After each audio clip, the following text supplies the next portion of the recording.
Have you ever wondered what the world will be like without conflict? Where there are no wars and uprisings? Well, as we saw in our previous lecture, there is going to be a super kingdom led by Jesus Christ, and he is going to put an end to all the earthly kingdoms which gained their power and rule through bloodshed. His kingdom is an eternal kingdom and will not be entrusted to any nation or person. In Jesus' kingdom there is no pain or death or sorrow. His kingdom is built on love.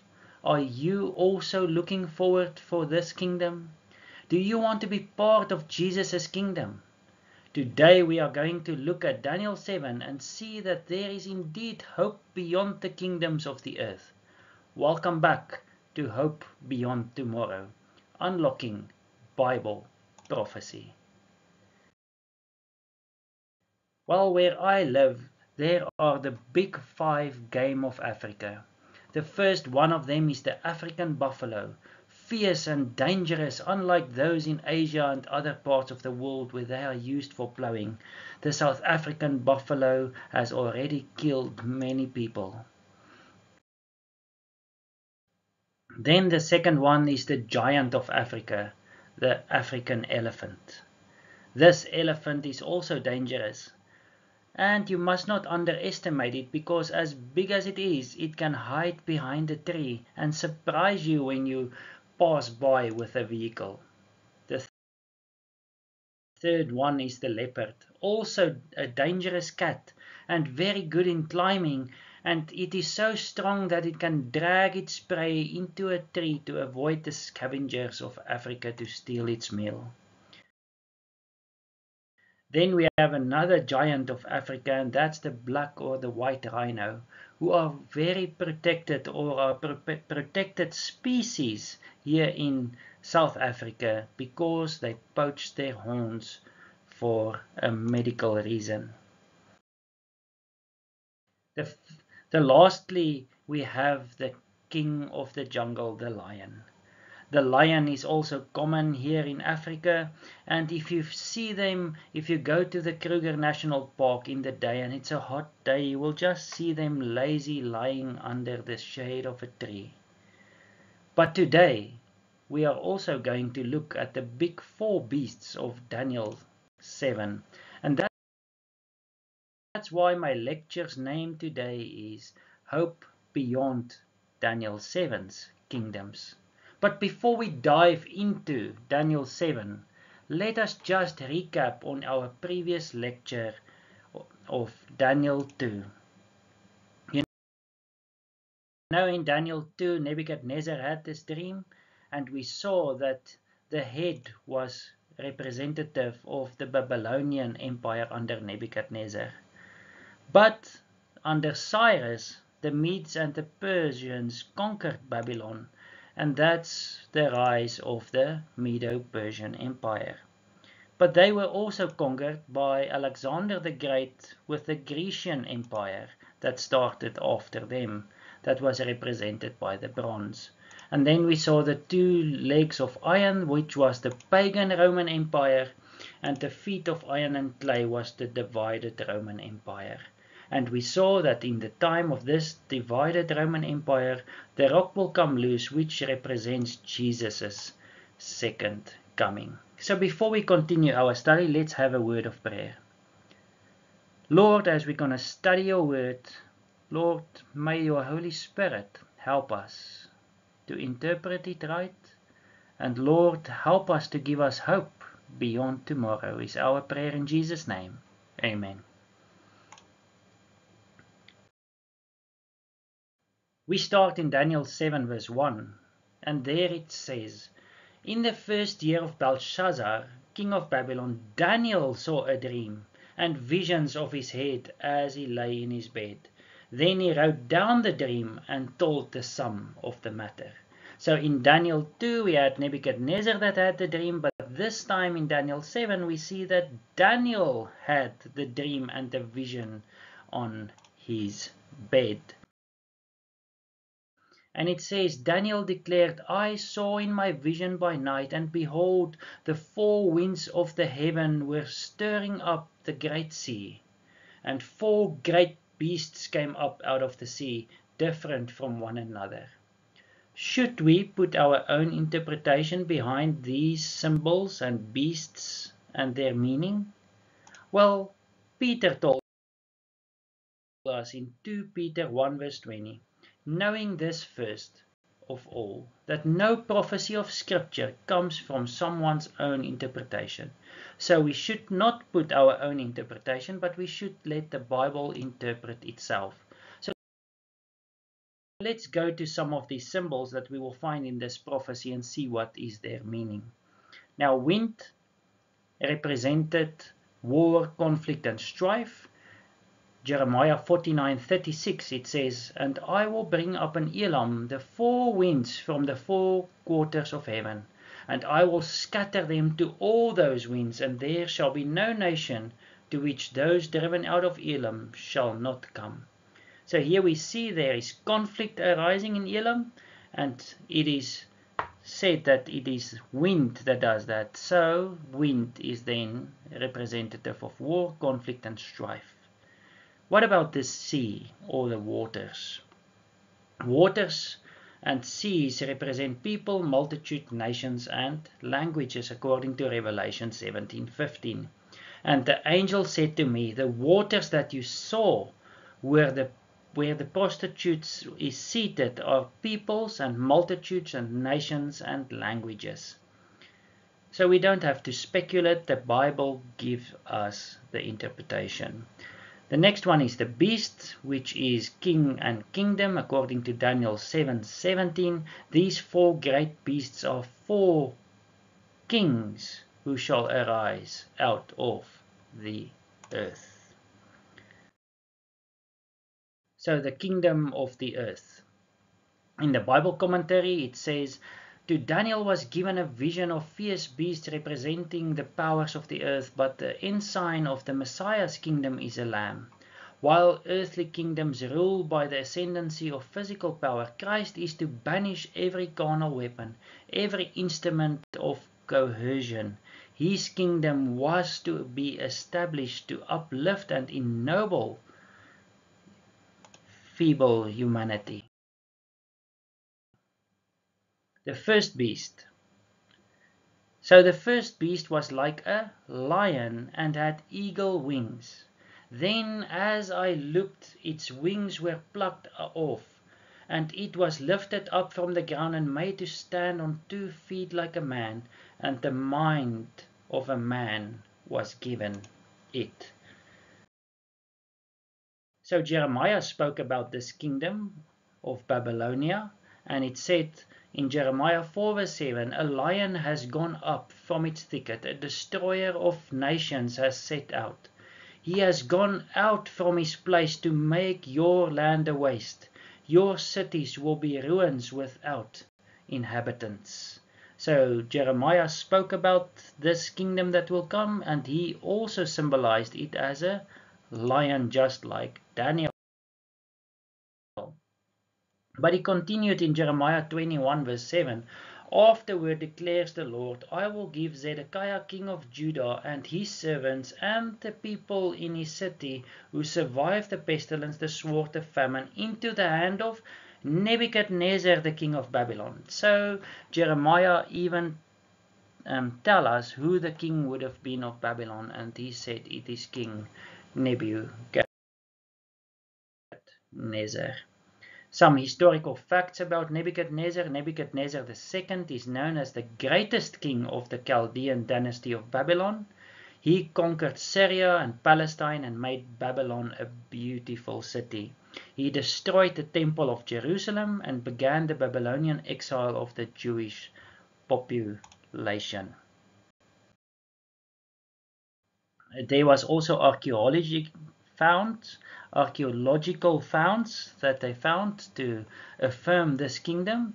One of them was the cuneiform cylinder inscription of Nebuchadnezzar II describing the construction of the outer wall of Babylon in 604 to 562 BC. So we don't have to speculate. There are archaeological founds that also affirm that King Nebuchadnezzar was the king in that time. Another one was the Nebuchadnezzar Chronicle, also known as the Jerusalem Chronicle, is one of the series of Babylonian chronicles and contains an account of the first 11 years of the reign of Nebuchadnezzar II. The tablet details Nebuchadnezzar's military campaigns in the west and has been interpreted to refer to both the Battle of Carchemish and the Siege of Jerusalem in 597 BC. The tablet is number ABC 5 and can be found in the British Museum. But what about the eagle wings? What does it represent? Well, it represents speed according to Habakkuk 1 verse 6 to 8. For behold, I am raising up the Chaldeans, that bitter and hasty nation, so it's a fast nation, who march through the breadth of the earth to siege the dwellings that are not their own. They are dreaded and fearsome. Their justice and dignity go forth from themselves. Their horses are swifter than leopards, again speed, more fierce than the evening wolves. Their horsemen press proudly on, and then it says, their horsemen come from afar. They fly like an eagle, swift, again speed, to devour. So the wings definitely represent speed. Then we get to the second beast, and behold, another beast, a second one like a bear. It was raised up on the one side, it had 3 ribs in its mouth between its teeth, and it was told, arise and devour much flesh. Let's get some more information about this beast. Raised up on the one side, meaning that Persia under Cyrus was more powerful than the Medes. Although Cyrus took the lead first, the Medes later took over under Darius.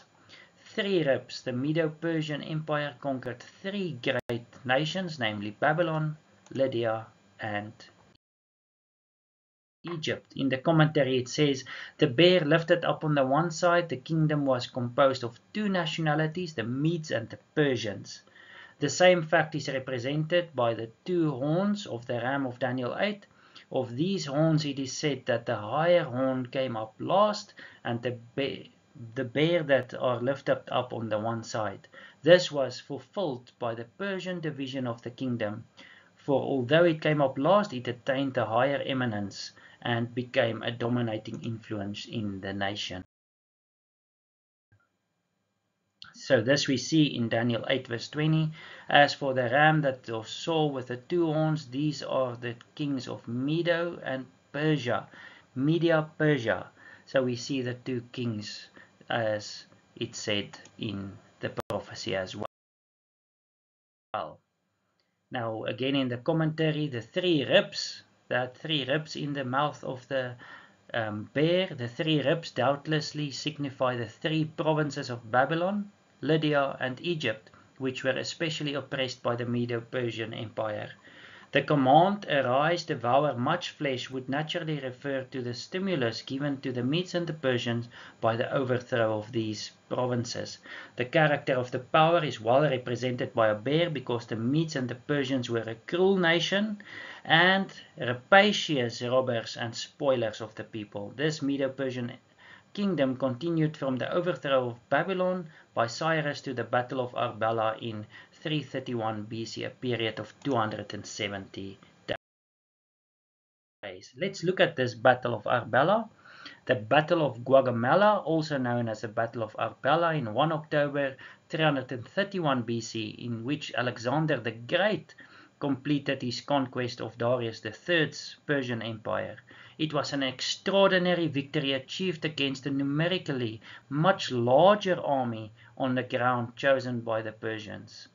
As at Issus, the aggression of the Macedonian cavalry led by Alexander carried the day. The Macedonian victory marked the end of the Persian Empire founded by Cyrus II the Great and left Alexander the master of the Southwest Asia. And this brings us to the third beast, which is the Grecian Empire. After this I looked, and behold, another like a leopard, with 4 wings of a bird on its back. And the beast had 4 heads, and dominion was given it. So more info about this beast. The leopard is smaller than the other animals, so Alexander's army was much smaller than the Medo-Persian army. The 4 wings, Alexander's army was very skillfully trained and fast in marching, and this we can see also if we read Alexander's military achievements written by W.W. Taun, who said that he was marching so fast. He had a really fast army. But let's look at the 4 heads. What are these 4 heads representative of? Well, we see in the commentary again, the Cambridge Ancient History, it says the beast also had 4 heads. The Greek Empire retained its unity, but little longer than the lifetime of Alexander. After his brilliant career ended by a fever caused by drunken debauchery, the empire was divided among his 4 leading generals. And who was this 4 leading generals? It was Cassander, who took Macedonia and Greece in the west. It was Lysimachus, who took Thrace and parts of Asia on the Hellespont and Bosporus in the north. And then we have Ptolemy, who got Egypt, Lydia, Arabia, Palestine, and Coelesyria. And then we have Seleucus, who got Syria and the rest of Alexander's kingdom in the east. We see this also in Daniel 8, this division of the kingdom of Greece, in Daniel 8 verse 21 to 22, and the goat is the king of Greece, and the great horn between his eyes is the first king, Alexander the Great. As for the horn that was broken, speaking of Alexander's death, in place of which 4 others arose, the 4 generals, 4 kingdoms shall arise from his nation, but not with his power. And this brings us to the 4th and the terrible beast, Daniel 7 verse 7. After this I saw in the night visions, and behold, a 4th beast, terrifying and dreadful and exceedingly strong. It had great iron teeth. It devoured and broke in pieces and stamped what was left with its feet. It was different from all the beasts that were before it, and it had 10 horns. What kingdom can this iron kingdom be in Daniel 2? You remember the legs of iron? Yes, it is the same as the iron legs of Daniel 2. So, to give you more information about this beast, the beast was so terrifying that no other beast could represent this kingdom. Then the 10 horns, same as the 10 toes in the feet of iron and clay in Daniel 2. The kingdom ruled at the time of Jesus and helped to crucify Jesus. After Jesus' crucifixion, it also persecuted and murdered thousands of Christians. The other kingdoms had been monarchical, but this one was different because it started as a republic.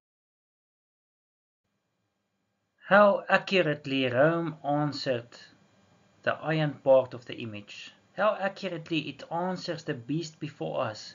In the fear and terror it inspired and its great power, it answered admirably to the prophetic description that we just read. The world had never seen its equal. It devoured as with iron teeth and broke in pieces all that stood in its way. It ground the nations to dust under its bronze feet. It had 10 horns, which in verse 24 are explained as the 10 kings or kingdoms that would arise from this empire. As already noted in Daniel's commentary on Daniel 2, Rome was divided into 10 kingdoms. These divisions have since been spoken of as the 10 kingdoms of the Roman Empire.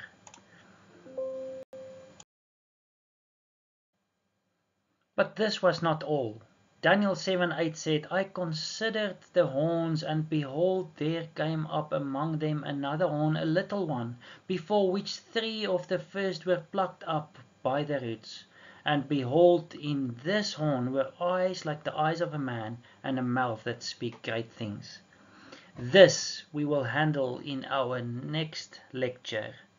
But for now I want to ask the question, do you think the reformers of old understood the interpretation of the beasts of Daniel 7? Let me take you on a virtual journey to the Nuremberg's old city hall. The uniform window from contrasts with the three Baroque portals whose sculptures, including figures from the biblical Book of Daniel, were commissioned by the city council in 1617, that's during the Reformation, and designed by the sculptor Leonard Koen. If we zoom into that sculpture, you can see the lion with the two wings, and in front of him the sculpture of Nebuchadnezzar, telling us that the reformers knew that this lion with the two wings represented Babylon under the rulership of Nebuchadnezzar. And then on the right, we have another image. If we zoom into that, we see the bear with 3 ribs in his mouth, and in front of him King Cyrus, telling us that the reformers also knew that the next kingdom was the Medo-Persian Empire. And then if we go to another entrance of this old city hall, we will see 2 more sculptures. On the left, we see the leopard with the 4 heads and 4 wings, and in front of him, Alexander the Great, telling us that the reformers knew that the next kingdom would have been the Grecian Empire under leadership of Alexander the Great. When we go to the right, we see the terrible beast with the 10 horns, and in front of him we see the Caesar sitting there. And then if we zoom in on the head, we also see, you can see the 10 horns there, but the one that has a mouth also speaking about the little horn. So definitely, the reformers knew what this prophecy was meaning. So there is definitely hope beyond the earthly kingdoms. Daniel 7:9-10 says, "As I looked, thrones were placed, and the Ancient of Days took his seat. His clothing was white as snow, and the hair of his head like pure wool. His throne was fiery flames, its wheels were burning fire. A stream of fire issued and came out from before him. 1,000,000 served him, and 10,000 and 10,000 stood before him. The court sat, and the judgment and the books were opened." I looked, and then, because of the sound of the great words that the horn was speaking, that we will speak about tomorrow, and as I looked, the beast was killed, and its body destroyed, and given over to be burnt with fire. As for the rest of the beasts, their dominion was taken away, but their lives were prolonged for a season and a